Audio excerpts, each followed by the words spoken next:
அனைவருக்கும் வணக்கம். பாரம்பரிய திருவள்ளுவர் குலவம்சம் பிரசன்ன ஜோதிடர் சுப மாரிமுத்து திருப்பூரிலிருந்து இந்த பதிவு உங்களுக்காக. ஐயா வணக்கங்க ஐயா. வணக்கம் ஐயா. ஐயா இப்போது மக்கள் சார்பாக ஒரு கேள்வி இன்றைக்கி நான் கேட்கலான் இருக்கேன். கேளுங்க ஐயா. ஐயா அதாவது இந்த ஜாதகத்தில் முடக்கு இருக்கு, ஜாதகத்தையும் முடக்கிருச்சு, கண்டிப்பாக அதனால் வாழ்க்கையில் நிறைய பிரச்சனைகள் அப்படின்னு சொல்லி நிறைய பேர் கேட்குறாங்க. கண்டிப்பாங்க ஐயா. இந்த முடக்குங்கிறது என்னங்க ஐயா? அதற்கும் கர்மாவுக்கு ஏதாவது சம்மந்தம் இருக்காங்க ஐயா? ரொம்ப பற்றி சொன்னீங்கன்னா ரொம்ப உதவியாக இருக்குங்க. நல்ல கேள்விங்க ஐயா.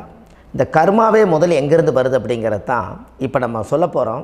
இதுவரைக்கும் எத்தனையோ கருத்துக்களெல்லாம் நீங்கள் இந்த உலகத்தில் கேட்டிருப்பீங்க. ஆனால் இந்த பதிவில் நீங்கள் பொறுமையோடு இந்த கருத்தை ஒரு இனிமையோடு நிதானமாக கேட்டிங்கன்னா உங்களுடைய ஊழ்வினை கர்மா எங்கிருந்து உருவாச்சு, இதனுடைய இந்த கர்மானால் நாம் என்ன கஷ்டப்படுறோம், நாம் இந்த பூமியில் பிறக்கிறதுக்கு என்ன வரம் வாங்கி வந்தோம், நம்ம பாவ புண்ணியமெல்லாம் ஜாதக கட்டத்தில் போய் எப்படி எடுக்கிறது, நம்மளுடைய தோஷம்னு சொல்கிறோமே அந்த தோஷம் எப்படி கிரியேட் ஆகுது, நம்ம இந்த பூமியில் பிறக்கும்போது கொண்டு வந்த கர்மாவா, இல்லை கடவுளே நம்மளுக்கு ஒரு தண்டனையாக கொடுத்த கர்மாவா, இல்லை நம்ம இந்த பூமிக்கு வந்ததுக்கு அப்புறம் செய்த கர்மாவா, இது எல்லாத்தையுமே நம்ம பொறுமையாக கேட்கணும்னா கண்டிப்பாக இந்த பதிவை நீங்கள் பொறுமையோடு கேளுங்க.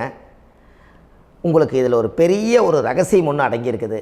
அந்த ரகசியத்தை தான் இன்றைக்கி இந்த உலகத்துக்கு அரங்கேற்றம் பண்ணுறேன். இந்த முடக்கு நம்ம ஐயா கேட்டதில் ஒரு அற்புதமான ஒரு விஷயம் என்ன அப்படின்னு கேட்டிங்கன்னா, முடக்குங்கிறது அந்த காலத்தில் பெரிய திறமையை கட்டி போட்டு வச்சுட்டா நம்மனால் அது இயங்க முடியுமா? முடியாது இல்லைங்களா ஐயா? முடியாது. அப்போது அதே மாதிரி ஜாதக கட்டத்தில் நமக்கு வேண்டிய யோகத்தை கடவுளே நம்மளுக்கு நாம் செய்த பாவத்தினால அது முடக்கி வச்சிருச்சுன்னா அந்த பாவகத்தை அந்த ஜாதகர் அனுபவிக்க முடியுமா? அனுபவிக்க முடியாது. அப்போது அந்த அனுபவிக்க முடியாமல் வெளி உலகத்தில் போய் நம்ம தேடி போன பிறவியில் செய்த பாவத்தை இந்த பிறவியில் நீங்கள் தேடி கண்டுபிடிச்சி வாழ்க்கையில் நீங்கள் எப்போ மேலுக்கு வர்றது? அப்போது அந்த கர்மா 12 ராசி கட்டத்துக்குள்ள 27 நட்சத்திரத்தில் 9 கிரகங்களுக்குள்ள ஒரு பெரிய ஒரு ஆத்துமாத்துமான கர்மா, உங்கள் பூர்வ ஜென்ம கர்மா இதுக்குள்ளே எங்கேயோ ஒரு இடத்துல முடங்கியிருக்குது. இந்த முடக்க மட்டும் உங்கள் ஜாதகத்தில் நீங்கள் கண்டுபிடிச்சிட்டிங்கன்னா ஹைலைட்டாக வாழ்கிறதுக்கு, இந்த உலகத்தில் சுதந்திரமான வாழ்க்கை வாழ்கிறதுக்கு ஒரு மிகப்பெரிய பொக்கிஷம் உங்கள் ஜாதகத்துக்குள்ளேயே இருக்குது. அப்போது அந்த ஜாதகத்துக்குள்ளே நாம் போன பிறவியில் நம்ம கர்மா நாம் என்ன செய்திருப்போன்னு உங்களுக்குள்ளே பெரிய குழப்பம் இருக்கும். என்னங்க ஐயா, நீங்கள் என்ன கர்மா பண்ணிட்டு வந்தீங்க, நாம் போன பிறவியில் நம்ம யாரை ஒரு வதச்சோம், யாரை நம்ம மனசை புண்படுத்தினோம், நம்ம தாத்தாவுக்கு சோறு போட்டோமா, நம்ம பாட்டனுக்கு சோறு போட்டோமா, நம்ம முப்பாட்டனுக்கு சோறு போட்டோமா, நம்ம கொள்ளுப்பாட்டனுக்கு சோறு போட்டோமா, அப்போ நம்ம அப்பாவுக்கு நம்மளை பெற்றவருக்கு நம்ம சாப்பாடு கொடுத்தோமா, இவங்களுக்கெல்லாம் நம்ம சேவை பணிமடைகள் செஞ்சோமா, நம்மளுடைய உறவுகளுக்கெல்லாம் அரவணைச்சு போனோமா, நம்மளுடைய இந்த மாதிரி நாம் இரத்த சம்பந்த உறவுகளை இருந்து தான் இந்த உலகத்துக்கு நம்ம வெளியில் வந்திருப்போம்.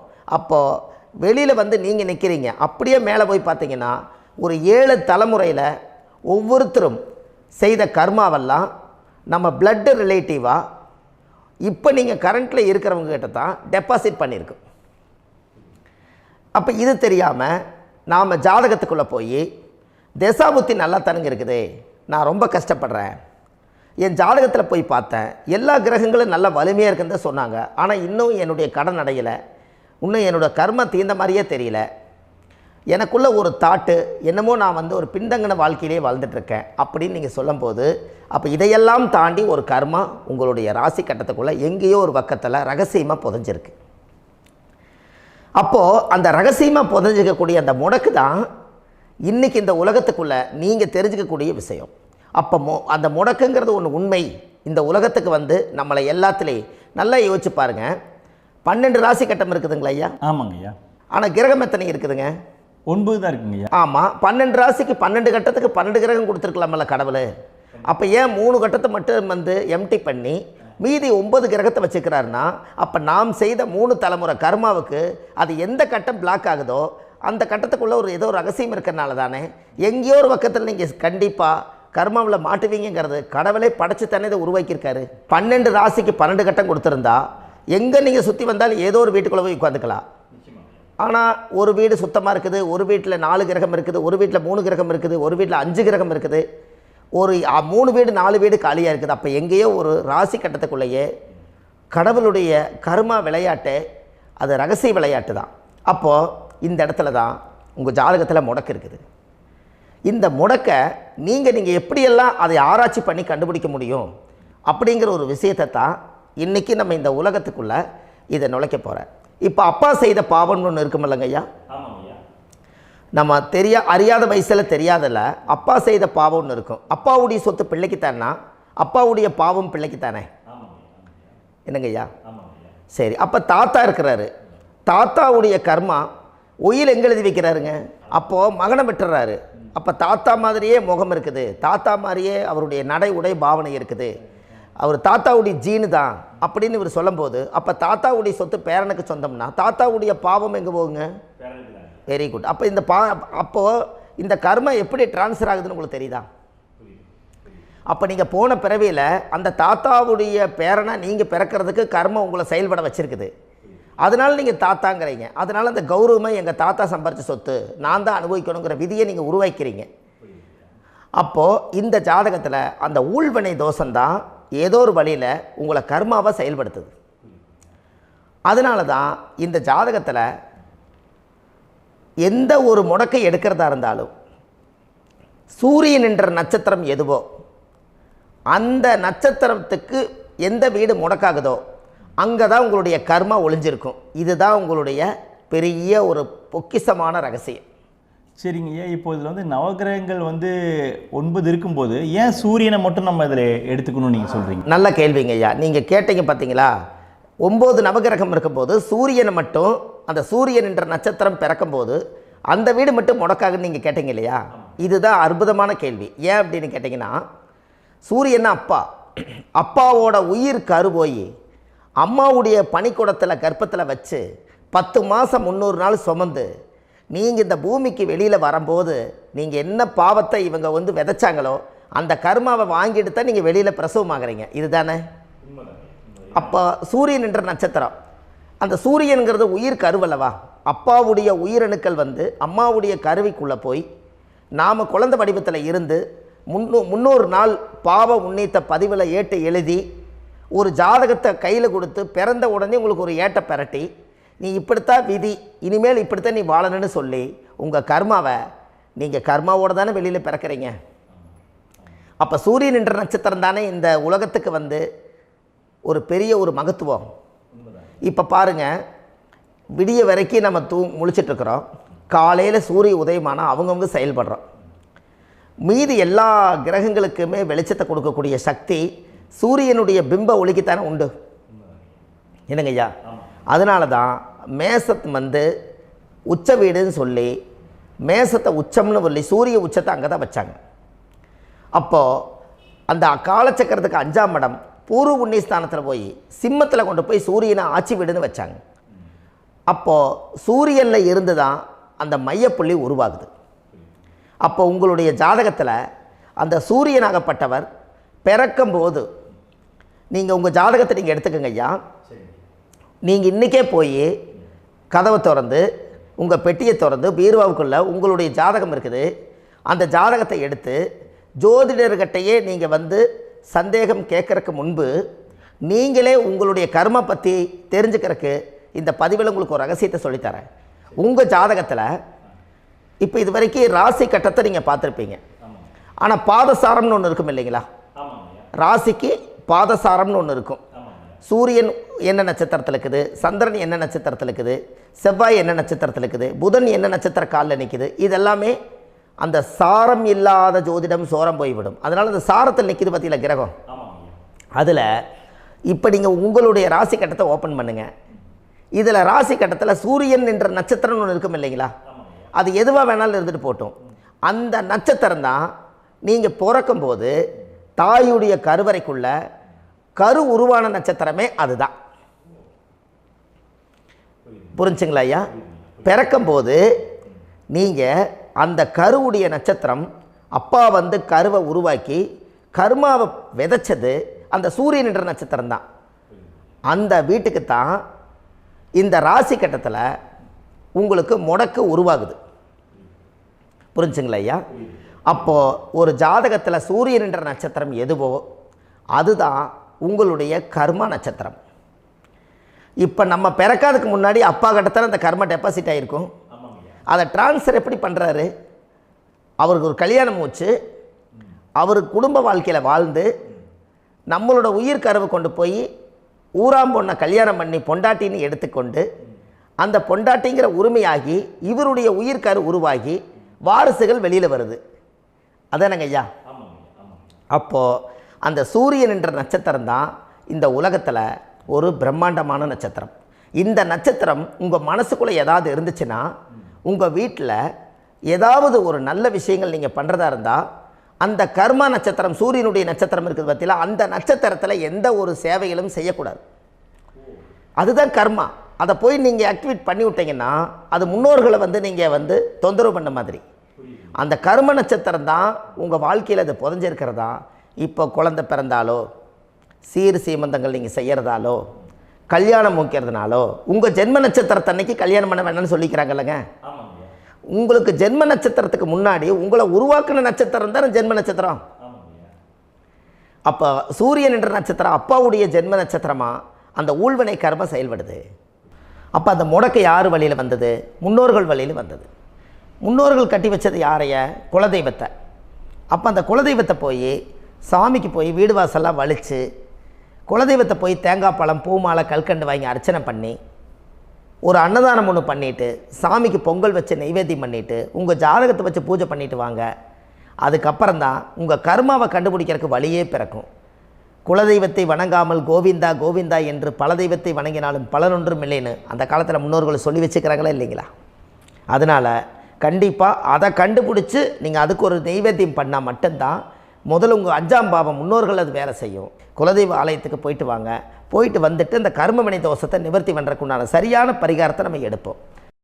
அப்போது உண்மையாலுமே ஒரு ராசி கட்டத்துக்குள்ளே இந்த மாதிரி ஒரு அந்த கர்ம தோஷம் இருப்பதனால இந்த கர்மா தோஷத்துக்கு அந்த முடக்க தோஷங்கிறத நீங்கள் எடுத்து அதை கண்டுபிடிச்சி அந்த சூரியன் என்ற நட்சத்திரம் எந்த ராசி கட்டத்தில் போய் முடக்காயிருக்குதோ அந்த முடக்கு எந்த பாவகம் வந்து நம்மளுக்கு லாக் ஆகிருக்குதோ அந்த பாவகத்துக்கு உண்டான பரிகாரங்கள் அதுக்குரிய ஸ்தலங்கள் அந்த கோவில்களில் போய் சுவாமிக்கு தேங்காய் பழம் பூமாலை கல்கண்டு வாங்கி அர்ச்சனை பண்ணி நீங்கள் இந்த கோவிலுக்குள்ளே போய் உட்காந்து சாமி கும்பிட்டு வந்தீங்கன்னா உங்களுடைய ஜாதகத்தில் இருக்கக்கூடிய அந்த முடக்கு தோசை நீங்கி வாழ்க்கையில் நீங்கள் எதை சாதிக்க வந்தீங்களோ அந்த சாதனையை நீங்கள் சாதிச்சிட்ருப்பீங்க. புரிஞ்சுங்களா ஐயா? ஏன் அப்படின்னா அந்த முடக்கு நட்சத்திரத்துக்குள்ளே தான் ஒரு தோஷம் இருக்குது. இப்போ அந்த காலத்தில் பாருங்கள் ஐயா, முன்னோர்கள் எல்லாம் நிறைய பேர் கோவில் கட்டி வச்சுட்டு போயிருக்காங்களா இல்லைங்களா? இந்த கோவில் எதுக்காக கட்டி வச்சுக்கிறாங்கன்னா அவங்க கட்டினவங்களுக்கும் அந்த முடக்கு தோஷம் இருந்திருக்குது. ராஜாக்கள் இருந்திருக்குது, மன்னர்கள் காலத்தில் இருந்திருக்குது, ஜமீன்தார் காலத்தில் இருந்திருக்குது. இப்போ அவங்களுடைய அமைப்புகள் எல்லாமே முன்னோர்கள் என்னமோ அறியாமல் தெரியாத தன்னடக்கம் இல்லாத ஒரு கர்மாவை இவங்க செஞ்சிட்டாலும் அதுக்குரிய பரிகார ஸ்தலங்களை கொண்டு போய் அந்த காலத்திலே ஜாதகம் பார்த்து நம்ம வந்து முன்னோர்களுடைய பாவத்தை நாம் செய்த பாவத்தையும் தீர்த்துட்டு நமக்கு கீழே அடுத்த சந்ததிகள் அடுத்த தலைமுறைகள் வந்தாலும் இந்த கோவில்களுக்கு வந்து விளக்கு போட்டு சாமி கும்பிட்டு இந்த மண்ணை மிதிச்சுட்டு போனால் அன்னையோடு அந்த கர்மா தீருங்கிறது அந்த காலத்திலேயே முடக்க தோஷ பரிகாரத்தை கோவில் வழியில் அந்த காலத்தை திசை திருப்பி வச்சுருக்காங்க. அப்போ நீங்கள் கோவிலுக்கு போகாமல் கண்டிப்பாக இந்த பரிகாரத்தை நீங்கள் உடைக்க முடியாது.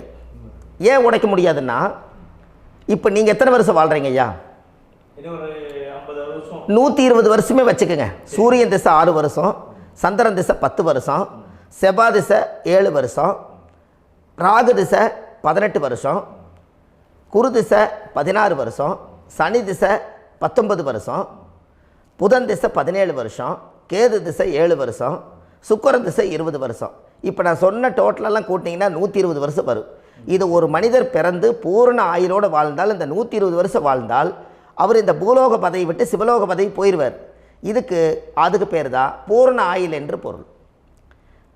அப்போ இந்த பூரண ஆயுளை வாழ்ந்தவருக்கு 120 வருஷம். கோயில் எத்தனை வருஷம் வாழுதுங்க ஐயா? கோயில் பழங்காலத்து கோயிலெல்லாம் எத்தனை வருஷம் வாழுதுங்க? 12 வருஷத்துக்கு கும்பாபிஷேகம். அது ஓகே, அது பரவாயில்ல. 12 வருஷத்துக்கு ஒருக்கா பழசை புதுப்பிச்சு கும்பாபிஷேகம் பண்ணி மறுபடியும் அதுக்கு பவர் ஊட்டி சக்தி ஊட்டி அதுக்கு உருவேற்றுறாங்க. நான் சொல்கிறது கோயில் 5000 வருஷம் 4000 வருஷம் பெரிய பெரிய சித்தர்கள், மகான்கள், ரிஷிமார்கள், யோகிகள், சித்தர்கள் இவங்களெல்லாம் போய் கோவில்லையே சிவனையும் பெருமாளையும் வழிபாடு பட்டுட்டு கோவில்லையே ஒரு ஓரத்தில் ஜீவசமாதி ஆயிட்டாங்கன்னு பழைய கால கோயிலில் சித்தர்கள் குடியிருக்காங்களா இல்லைங்களா? இருக்காங்கல்லங்க ஐயா. அப்போது நாம் 120 வருஷம் வாழ்கிறோம், கோவில் 5000 வருஷம் வாழுது. எங்கே சக்தி அதிகமாக இருக்குன்னு சொல்லுங்க? கோவிலில் தாங்க ஐயா. கோயில் தான், அதில் ஒன்றும் மாற்றம் இல்லைங்களே. கோயில் தாங்க. அப்போ கோவிலில் தான் அந்த சக்தி இருக்குதுன்னு நீங்கள் சொல்கிறீங்க. அப்போ உங்களுடைய கர்மாவை உடைக்கிறதுக்கு 120 வருஷம் பெருசா 5000 வருஷம் பெருசான்னு சொல்லுங்கள்? 5000 தாங்க. அப்போ 5000 வருஷம் உள்ள அலைகள் வந்து எத்தனை அந்த சிவனுக்கு இப்போ சிவன் கோயிலே உங்களுக்கு முடக்கு தோஷத்துக்கு ஒரு கோயில் வருதுன்னு வச்சுக்கோங்க. அந்த கோவிலில் எத்தனை முடக்குகளுக்கு உண்டான கோவில்கள், எத்தனை பழங்களை ஊற்றி சாமிக்கு அபிஷேகம் பண்ணியிருப்பாங்க, எத்தனை பால் கூட ஊற்றிருப்பாங்க, பன்னீர், தேன், இளநீ, மஞ்சள் நீர், திருமஞ்சனம், அபிஷேகம், பொங்கல், நைவேத்தியம் இத்தனையும் செஞ்சு அந்த சிவனை வந்து சிவனாக பார்த்து அந்த கருவறைக்குள்ள ஒரு கிராணங்கள் வரும்போதும் கூட பாதுகாப்பு பண்ணி வச்சு நல்ல சக்தியோடு அந்த கருவறையை புத்தியோடு அவங்க வேலை செஞ்சு அந்த காலத்தில் வச்சுருக்காங்களா இல்லைங்களா? அப்போது நம்ம வீட்டை அவ்வளோ சுத்தமாக வச்சுருக்க முடியுமா? என்னதான் வாஸ்து இருந்தாலும் முடியாது இல்லைங்களா?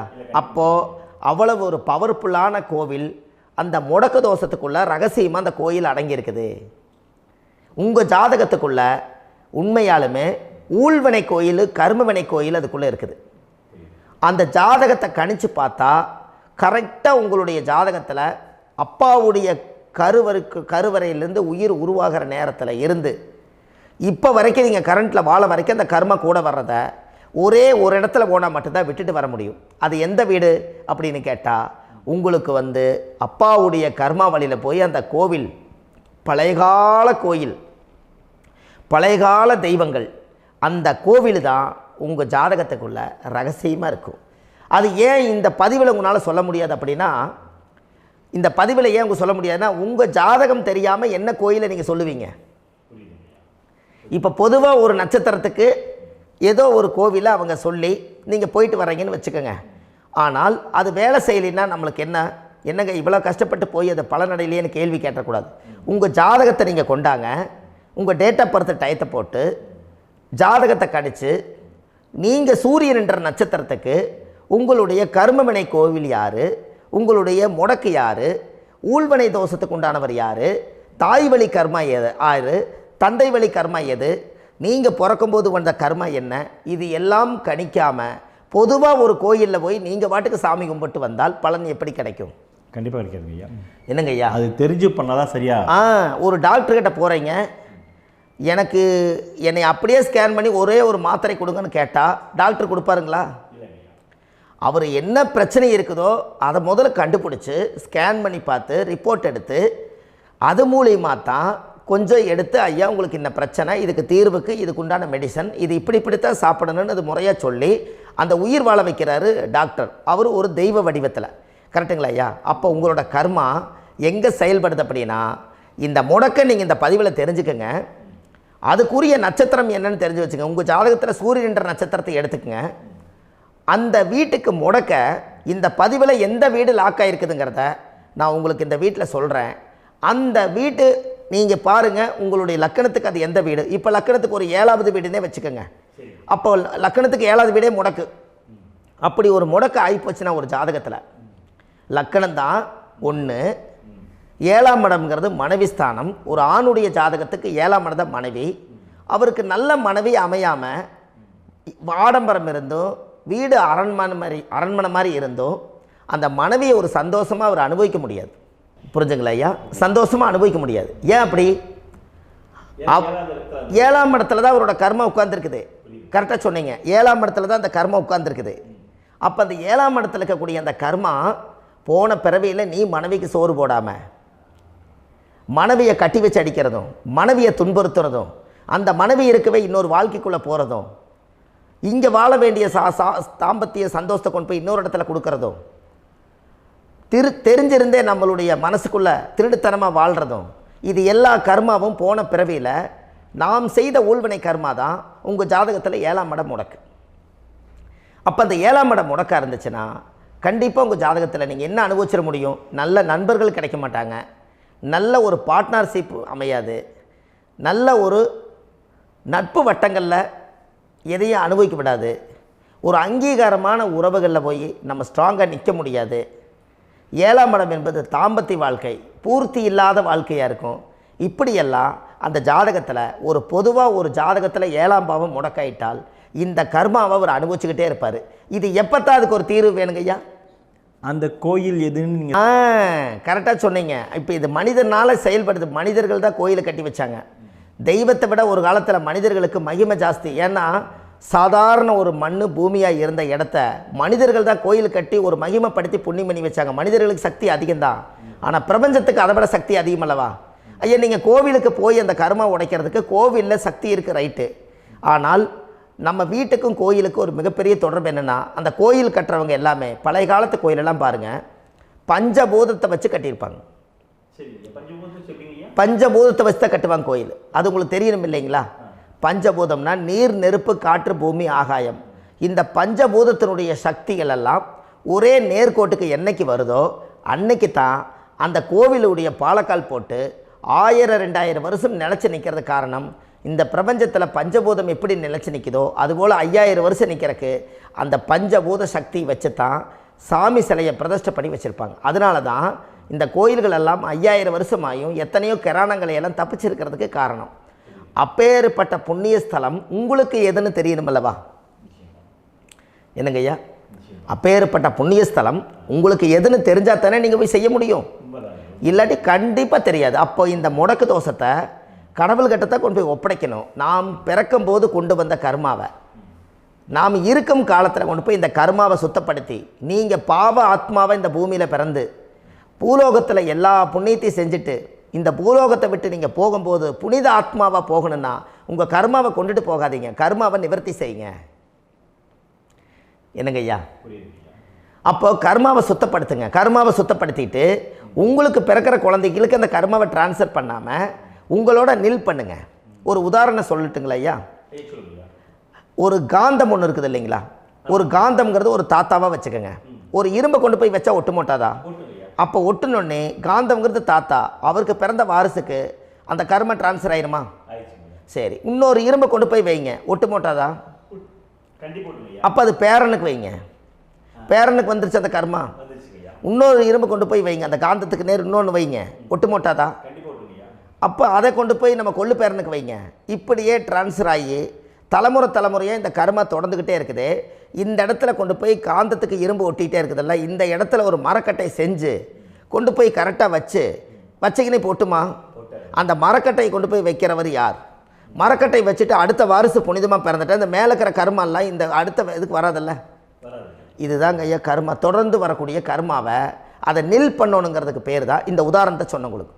அப்போ நாம் இந்த பூலோகத்தில் நம்ம ஒரு தாயுடைய கருவறையில் இருந்து தொப்புள் கொடி அறுக்கும் நேரம் நாம் என்ன கர்மாவை வாங்கி வந்திருந்தாலும் அதையெல்லாம் ஆராய்ச்சி செய்து ஜாதகத்தில் முழுமையாக கண்டுபிடிச்சி ஒரு காலம் இல்லைனாலும் ஒரு காலம் நம்ம நல்லா இருக்கிறதுக்காக, நம்ம வாரிசுகள் எல்லாம் நலமடைஞ்சு வளமடைஞ்சு வர்றதுக்காக இந்த கர்மா தோஷத்தை கரெக்டாக கண்டுபிடிச்சி சரியான கோவிலுக்கு போய் நீங்கள் கர்மாவை நிவர்த்தி பண்ணி அங்கே பூஜை புனஸ்தானங்கள், சகசரநாம பூஜைகள், ஓமங்கள், வழிபாடுகள் இதெல்லாம் நீங்கள் செஞ்சு உங்களுடைய பாவத்தை எல்லாம் கழித்து உங்கள் ஜாதகத்தவே யோகமாக மாற்ற முடியும். கண்டிப்பாக மாற்ற முடியும். ஏன்னா நம்ம யாரை நம்பி செய்கிறோம்? சரியான கடவுள்கிட்ட வழிகாமிக்க போகிறோம். அப்போ கடவுள் பொய்யாயிருவாரா? ஐயா நம்ம அதாவது அந்த காலத்தை சொல்லுவாங்க, சத்தியுள்ள சாமி கும்பிட்டு புத்தி உள்ள உள்ளே பெக்கணும்னு சொன்னாங்க. 16 வதபதன்னு பெக்கலை, எல்லாம் அறிவோடு பெற்றாங்க. அதனால் எல்லாமே தாய் தந்தைகள் பேச்சை கேட்டாங்க. அன்றைக்கி எல்லாருமே தாய் தந்தைகளுக்கு தூணாக நின்னாங்க. அப்போ அந்த காலத்தில் சத்தியுள்ள சாமி கும்பிட்டு புத்தி உள்ள உள்ளே பெக்கணும்னு சொல்லி அன்றைக்கி அறிவோடு பெற்று இந்த கர்மாவை ஆளுக்கு ஒரு கர்மாவை டிரான்ஸ்ஃபரை பிரித்து எல்லாரும் சுத்தப்படுத்தினாங்க. இன்றைக்கி நம்ம ஒரு குழந்தை 2 குழந்தை பெற்று வச்சுருக்கோம். அவங்களுக்கே இவ்வளவு கர்மா வந்துருச்சுன்னா இந்த குழந்தைகளுக்கு என்னைக்கு இந்த கர்மாவை போய் கண்டுபிடிச்சி நீங்கள் எப்போ சரி பண்ணுவீங்கன்னு. அப்போ இந்த வாழ்க்கையில் ஏதோ ஒரு பிரபஞ்ச சக்தி நம்மளை அறியாமல் என்னமோ ஒரு இயக்கத்தில் கொண்டு போய் விட்டுருச்சுங்களா? அப்போ இனிமேலாவது இந்த கர்மாவில் இருந்து கண்டிப்பாக நம்ம நிவர்த்தி ஆகணும்னு சொன்னால் இந்த முடக்கு தோஷத்தை யாரெல்லாம் கண்டுபிடிச்சி இந்த ஊழ்வினை கர்மாவில் இருந்து நாம் கருவறையில் சுமக்கும் போது 10 மாதம் நீங்களாம் என்னென்ன நினச்சிருப்பீங்க? அதாவது கருவறைக்குள்ள கருப்பாக ஒரு பிண்டம் இடப்பக்கம் கிடக்கையில் இந்த பூமிக்கு வரும்போது நீங்கள் என்னென்ன நினச்சிருப்பீங்க? இந்த பிறந்ததுக்கு அப்புறம் வந்து தான் அம்மா தெரியுது, அப்பா தெரியுது, தாத்தா தெரியுது, பாட்டி தெரியுது, இந்த உலகத்தில் கண்கொள்ளாத காட்சிகள் எல்லாம் தெரியுது, எல்லாம் தெரியுது. ஆனால் 10 மாதம் உங்கள் வாழ்க்கையில் நீங்கள் இருக்கும்போது நீங்கள் என்னென்னலாம் நினச்சி இந்த பதிவில் இறைவன் கொடுத்தாரோ அதையெல்லாம் அனுபவிக்கத்தான் வந்தீங்க. அதுக்கு இடையில இருக்கிறதான கர்மா. இந்த ஒரு விஷயம் உங்களுக்கு கிடச்சிருச்சுன்னா நீங்கள் எல்லாருமே ராஜயோகமாக பிழைப்பீங்கள்ல. இதில் ஏழை பணக்கார யாரையுமே சொல்ல வரல. அவங்க பிறக்கும்போது புண்ணியத்தை பொறுத்து தான் போன ஜென்மத்தில் நம்ம என்ன புண்ணியங்கள் பண்ணி வச்சோமோ அந்த புண்ணியத்தில் இன்றைக்கி நல்லா வாழ்கிறாங்க. ஒருத்தர் கேட்டார், என் ஜாதகத்தில்ங்க எங்கூட படித்தவர் இடம் வாங்கிட்டார், வீடு வாசல் கட்டிட்டார், தொழில் பண்ணிட்டார், நல்லா இருக்கார், ஆனால் நான் இன்னும் அப்படியே தான் இருக்கிறேங்கன்னு ஒருத்தர் கேட்டார். அதுக்கு ஒரு கருத்து என்னென்னா, டேட் ஆஃப் பர்த் ஒன்று தான், டைம் ஒன்று தானே வச்சுக்கோங்க. அவங்க அப்பா செஞ்ச புண்ணியம் வேறு, நீங்கள் செஞ்ச பாவங்கள் வேறு. அவர் செஞ்ச புண்ணியத்தினால அவருக்கு எல்லாமே முன்னாடி கிடைக்குது. நீ கர்மாவெல்லாம் கழிச்சிட்டீன்னா பின்னாடி கிடைக்க போகுது. இதில் மற்றவங்களை பற்றி வேற்றுமையாக நினைக்கிறதுல எந்த ஒரு இதுவுமே இல்லை. அப்போ ஒருத்தர் பார்த்து ஒருத்தர் வாழ வேண்டாம். உங்களுடைய சுய அறிவை வச்சு இந்த பூலோகத்தில் இந்த பூமியில் நீங்கள் 4 தெரிஞ்சு நல்ல விதமாக கற்றுக்கிட்டு இந்த உலகத்தில் சிறப்பாக வாழ கற்றுக்குங்க. அதுக்கு அந்த ஊழ்வினை தோஷத்தை கண்டுபிடிங்க. உங்களுக்குன்னு ஒரு முடக்கு இருக்குதுங்கிறத இன்றைக்கி நீங்கள் எழுதி வைங்க. அதை எப்படியாவது கண்டுபிடிங்க, அதை தேடுங்க. ஒரு முறை நீங்கள் ஜாதகத்தை கொண்டு வாங்க. அந்த ஜாதகத்தை கொண்டு வந்து உங்கள் பாவகத்தில் எத்தனாம் பாவம் முடக்காயிருக்குதுன்னு பாருங்கள். அந்த பாவகம் முடக்காயிருச்சுன்னா உங்கள் வாழ்க்கையில் அதிலிருந்து உங்களால் வெளியில் வரவே முடியாது, கண்டிப்பாக வர முடியாது. அதை நீங்கள் கண்டுபிடிச்சா மட்டும்தான் நீங்கள் மேலே வர முடியும். ஏன்னா நிறைய பரிகாரங்கள், பூஜைகள், யாகங்கள், ஓமங்கள் எல்லாம் செய்து வச்சும் கூட அந்த கர்மவினைக்கு உண்டான கோவிலுக்கு போய் அந்த 5000 வருஷ பழமை வாய்ந்த தெய்வத்துக்கிட்ட போய் நீங்கள் முறையிட்டு விளக்கு போட்டு உங்கள் கர்மத்தை எல்லாம் நான் நீ தான் தீர்த்து கொடுக்கணும்னு சொல்லி நம்பிக்கையோடு நீங்கள் போய் அந்த சரணாகதி அடையிறீங்க பாருங்கள், அங்கே தான் உங்கள் கர்மாவை எடுத்து விடுறாரு. அப்போ இந்த ரகசியம் உங்களுக்கு வேணுமல்லவா? அப்போ உங்கள் ஜாதகத்தில் எங்கே முடங்கி இருக்குது, அதுக்குரிய கோவில்கள் எல்லாம் என்ன, அதுக்கு தான பரிகாரம் என்ன, அதுக்கு நீர் பரிகாரம் என்ன, யாத்திரை பரிகாரங்கள் என்ன, நீங்கள் வீட்டில் இருந்தே செயல்படுத்தக்கூடிய பரிகாரங்கள் என்ன, பரிகாரம் கோவிலுக்கு போய்த்தான் நடக்குமா, இல்லை நாம் வீட்டில் வச்சு வணங்குறதுனால நடக்குமா, நாம் செய்யக்கூடிய தர்ம பரிகாரங்கள் என்ன, தான பரிகாரங்கள் என்ன, இப்படி பல விதமாக இருக்கிறனால உங்கள் ஜாதகத்துக்கு எந்த மாதிரி பரிகாரம் கனெக்ட் ஆகுதுங்கிறது தெரியணும். இது தெரியாமல் கண்டிப்பாக உங்களால் செயல்படுத்துறது ரொம்ப கஷ்டம். இதனால் இதை நீங்கள் தெரிஞ்சுக்கணும்னா இப்போ நம்ம பாருங்கள், நீங்கள் அந்த தெரிஞ்சுக்கிட்டாலே உங்கள் வாழ்க்கையில் ஒரு டைம் தான் நீங்கள் தெரிஞ்சுக்க போகிறீங்க. உங்களுடைய கர்மா என்ன, நீங்கள் எங்கே செயல்பட்டு போயிட்டுருக்கிறீங்க, உங்கள் போகிற பாதை சரியா இல்லை அந்த பாதையில் முள்ளு கல் இருக்குதா, இது எல்லாம் உங்களுக்கு தெரியலனா இந்த முடக்கை கண்டுபிடிக்கக்கூடிய சக்தி வாய்ந்த இந்த கர்மாவை நிவர்த்தி பண்ணுறதுக்கு வழிகள் இருக்குது. அதனால் நீங்கள் கண்டிப்பாக இந்த முடக்கை தெரிஞ்சுக்கணும். இந்த முடக்கு ராசினா என்ன உண்மையாலுமே உங்கள் வாழ்க்கையில் நீங்கள் தெரிஞ்சு இனிமேல் உங்கள் வாழ்க்கையில் இதுவரையிலும் கர்மாவுக்குள்ளேயே கஷ்டப்பட்டீங்க, வழி தெரியாமல் கண்ணை கட்டி காட்டில் விட்ட மாதிரி இருந்தீங்க. இனி அப்படி இருக்க வேண்டாம். உங்கள் ஜாதகத்தில் 12 ராசி கட்டத்தில் 9 கிரகம் போகும், மீனி 3 கிரகம், 3 கட்டம் வந்து உங்களுக்கு எங்கேயோ ஒரு பக்கத்தில் 3 கட்டம் எம்டியாக தான் இருக்கும். கரெக்டுங்களா? அது இல்லாமல் ஒரு ஜாதகம் பிறக்காது. ஏன்னா 9 கிரகத்துக்கு 9 கணக்கு போட்டால் 3 கட்டம் எம்டியாக தான் நிற்குது. அந்த கட்டத்துக்குள்ளே எந்த நட்சத்திரத்தில், எந்த சாரத்தில், எத்தனாவது டிகிரியில், எத்தனாவது பாதசாரத்தில், எத்தனை வெகுளையில், எத்தனை செகண்டுக்குள்ளே இந்த கர்மா உள்ளே புகுந்து உங்களை செயல்படுத்துதுங்கிறத கண்டிப்பாக உங்கள் ஜாதகத்தை கொடுங்க. பார்த்து இந்த விஷயத்தை சொல்கிறேன், நீங்கள் அந்த இடத்துக்கு போய் நிவர்த்தி பண்ணிவிட்டு உங்கள் வாழ்க்கையில் கொஞ்சம் காலம் வாழ போகிறீங்க. பாருங்கள், பிறந்ததுலேருந்து 20 வருஷத்துக்குள்ளே இளமையாக வாழ்கிறீங்க, குழந்தையாக வாழ்கிறீங்க. 20லேருந்து 40 வயசுக்குள்ளே தான் உங்களுக்கு ஒரு பொண்ணை பார்த்து கல்யாணம் பண்ணி ஒரு கரு உருவாக்குறீங்க. அதுக்கப்புறம் 40லேருந்து 60க்குள்ளே குழந்தை பெற்று கடமை முடிச்சிடுறீங்க. 60 வயசுக்கு மேலே ரிட்டையர்ட் ஆகிடுறீங்க. இந்த 20க்கும் 60க்கும் இல்லாத 20லேருந்து இந்த 40 வயசுக்குள்ளே உங்களோட தேடல் என்னவோ அது வாழ வேண்டிய சுகபோகமான வாழ்க்கை எல்லாமே அந்த 40க்குள்ளே தான் இருக்குது. இந்த 40க்குள்ளே இருக்கக்கூடிய வாழ்க்கையை இந்த கர்மா தெரியாமல் காலத்தை வீணாக்க வேண்டாம். வாழ வேண்டிய வயசில் நீங்கள் வாழணும். அதுக்குரிய கர்மாவை நீங்கள் சுத்தப்படுத்துங்க. எப்படியெல்லாம் நீங்கள் சந்தோஷமாக வாழ்கிறீங்கன்னு எனக்கு ஒரு தகவல் கொடுங்க. வேறு லெவலில் நீங்கள் இருப்பீங்க. கண்டிப்பாக இந்த பதிவில் உங்களுக்கு நான் இந்த விஷயத்தை கொடுக்க போகிறேன். இந்த முடக்கு நட்சத்திரங்கள் என்ன அப்படிங்கிறத இந்த பதிவில் நீங்கள் ஒரு நோட் ஒன்று எடுத்துக்கோங்க, குறித்து வச்சுக்கோங்க. இதில் இருந்து அவங்கவுங்களுக்கு முடக்கு நட்சத்திரம் என்னங்கிறத இந்த பதிவில் நான் உங்களுக்கு கொடுக்குறேன். இந்த வீடு தான் அது முடக்குங்கிறத சொல்கிறேன். இதையெல்லாம் நீங்கள் தெரிஞ்சு உங்கள் ஜாதகத்தவே நீங்கள் முடக்கு எடுத்து கண்டிப்பாக உங்கள் வாழ்க்கையில் நீங்கள் நல்லா இருப்பீங்க. அதுக்கு ஒரு நோட் எடுத்து வச்சுக்கோங்க. இது வரைக்கும் கர்மாவை பற்றி நம்ம பேசினோம். உங்கள் ஜாதகத்தில் சூரியன் என்ற நட்சத்திரத்துக்கு தான் முடக்குன்னு சொன்னீங்களே, எந்த வீடுங்கிற ரகசியத்தை இன்றைக்கி நம்ம எல்லோரும் தெரிஞ்சுக்கலாமா? இத்தனை காலமாக நீங்கள் தெரிஞ்சுக்காத ஒரு ரகசியத்தை இன்றைக்கி உங்கள் ஜாதக கட்டத்தில் நீங்களே முடக்க கண்டுபிடிச்சி அதுக்குண்டான பலனை தேட போகிறீங்க. அந்த தேடல் தான் உங்களை கொண்டு போய் உட்கார வைக்க போகுது. ஒரு உதாரணம், உங்கள் ஜாதகத்தில் பாதசாரம் இருக்குது அல்லவா? அந்த பாதசாரத்தில் சூரியன் என்ற நட்சத்திரம், சூரியன் நின்ற நட்சத்திரம் பாதசாரத்தில் கரெக்டாக எடுங்க. சூரியன் என்ற நட்சத்திரம் ரோகிணியாக இருந்தால் அந்த ரோகிணி நட்சத்திரத்துக்கு அந்த தாய் வீடு கடகம்தான் முடக்கு. அந்த கடகத்தில் தான் தாயுடைய கர்மம் ஒளிஞ்சிருக்குது. நீங்கள் தாயுடைய கருவறையில் இருந்து தொப்புள் கொடியை அறுக்கும்போதே உங்களுடைய ஊழ்வினை தோஷம், உங்கள் முன்னோர்கள் செஞ்ச பாவ புண்ணியமெல்லாம் கடகத்தில் போய் முடங்கிருச்சு. அப்போ தாய் வீட்டு கர்மாவை நீங்கள் சுமந்துக்கிட்டு இருக்கிறீங்க. தாயுடைய கர்மாவுக்குள்ளே தான் அந்த ரகசியம் அடங்கியிருக்குது. அதை சரியாக கண்டுபிடிச்சி அந்த முடக்க உங்கள் ஜாதகத்தில் எந்த கிரகமாக இருந்தாலும் சரி, கடகராசியில் எந்த கிரகமாக இருந்தாலும் அது முடங்கியிருக்கும்.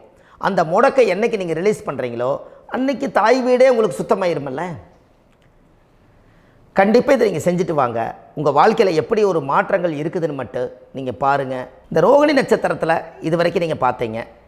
மிருகசீரிஷ நட்சத்திரத்தில் அடுத்த பதிவில் நம்ம பார்ப்போம். நம்ம ஆன்லைன்லேயே ஜாதகம் பார்க்குறோம். உங்கள் date of birth, time, place கொடுத்தீங்கன்னா போதும். உங்களுக்கு ஜாதகத்தை கணிச்சு ஃபோன்லேயே உங்களுக்கு கர்ம ராசி கண்டுபிடிச்சி உங்களுக்கு உண்டான கர்ம பரிகாரத்தை சொல்லி உங்கள் வாழ்க்கையில் ஒரு வெளிச்சத்தை கொண்டு வர்றதுக்கு என்றைக்கும் உங்களுக்கு உறுதுணையாக இருப்பேன். நீங்கள் கண்டிப்பாக இந்த பதிவுகள் எல்லாம் இது உங்களுக்காகத்தான். இது அதிகாலை நேரத்தில் பிரம்ம முகூர்த்தத்தில் இந்த பதிவை உங்களுக்கு முழுமையாக சமர்ப்பணம் பண்ணுறேன். இதை கற்று இதை வழி நடத்தி இதைய எப்படியெல்லாம் இந்த முடக்கை கண்டுபிடிச்சி இப்படியெல்லாம் பேச வச்சு அழகு பார்க்க நம்ம முன்னோர்களுடைய ஆசீர்வாதமும், இந்த முடக்கை கண்டுபிடிச்ச குருமார்களும், அவங்களுடைய குடும்ப பாரம்பரிய வம்சாவளிகளும் எல்லாருமே நல்லா இருக்கணும். அதுக்காக இந்த நேரத்தில் நான் வந்து அடியேன் சுப மாரிமுத்தாக இருந்து திருப்பூர்லேருந்து இந்த பதிவை உங்களுக்கு நான் கொடுக்குறேன். கண்டிப்பாக இந்த முடக்கு கோயிலுக்கு, இந்த முடக்கு தோஷத்துக்கு உண்மையான பரிகாரங்கள், எளிமையான பரிகாரங்கள் நீங்களே வாழ்க்கையில் செஞ்சு ஆதிகால பரிகாரங்கள் உங்கள் மனசுக்குள்ளே இருக்குது. அதை செயல்படுத்தினா மட்டும் போதும், வாழ்க்கை எங்கேயோ போயிடும். கண்டிப்பாக ஒரு முறை உங்கள் ஜாதகத்தை அனுப்பி வைங்க, உங்களுக்கு நான் பார்த்து பலன் சொல்கிறேன். இன்றைக்கி நான் கொடுத்த பதிவுகள் எல்லாம் உங்களுக்கு ரொம்ப பயனுள்ளதாக இருந்திருக்கும். உங்களுக்கு இது வரைக்கும் எத்தனையோ கர்ம வினைகளை பற்றி தெரியாமல் இருந்திருப்பீங்க. இந்த பதிவில் நிறைய கேட்டு தெரிஞ்சுக்கிட்டீங்க. இதெல்லாம் வாழ்க்கையில் ரொம்ப முக்கியமான பரிகாரங்கள், எளிமையான பரிகாரங்கள். நேராக நீங்கள் கடவுளை தான் கெட்டியாக பிடிக்க போகிறீங்க. அந்த பரிகாரங்கள் எல்லாம் செஞ்சு அதிகாரமாக வாழ்ந்து இந்த பூலோகத்தில் நல்ல சிறப்பாக வாழ்கிறதுக்கு இந்த பரிகாரம் உங்களுக்கு ரொம்ப யூஸ்ஃபுல்லாக இருக்கும். கண்டிப்பாக இந்த பதிவை செய்யுங்க. நம்ம பாரம்பரிய திருவள்ளுவர் குல வம்சம், பிரசன்ன ஜோதிடர் சுப மாரிமுத்து, திருப்பூரில் இருக்கேன். 30 ஆண்டு காலமாக நம்ம ஜோதிடம் பார்த்து கொண்டு இருக்கிறோம். இவ்வளவு காலமாக எத்தனையோ ஆயிரக்கணக்கான மக்களுக்கு நம்ம ஜோதிடம் பார்த்து வழிகாட்டி நிறைய மக்களுக்கு நிறைய சேவைகள் செஞ்சுருக்கேன்.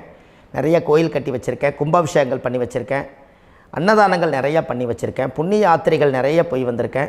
மக்களுக்காகவே நான் உங்களுக்கு உழைக்க தயாராக இருக்கேன்.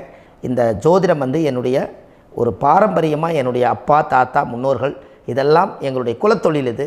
அதனால் நாங்கள் பாரம்பரியமாக திருவள்ளுவர் குல வம்சம். வள்ளுவர் வாக்குன்னு யூடியூப் சேனலில் போனீங்கன்னா 1000 பரிகாரங்கள் கொடுத்துருக்கேன். அதுவும் உங்களுக்கு ரொம்ப யூஸ்ஃபுல்லாக இருக்கும். வள்ளுவர் வாக்கு அப்படின்னு போடுங்க. அப்படி இல்லைன்னா சுப மாரிமுத்துன்னு போடுங்க. இதில் பரிகாரங்கள் நிறையா கொடுத்துருப்பேன். கண்டிப்பாக இதெல்லாம் நீங்கள் சந்தித்து நீங்கள் ஒரு சப்ஸ்கிரைப் பண்ணி வச்சுக்கோங்க. நான் போடக்கூடிய பதிவுகள் எல்லாமே உங்களுக்கு நோட்டிஃபிகேஷனை வந்துடும்.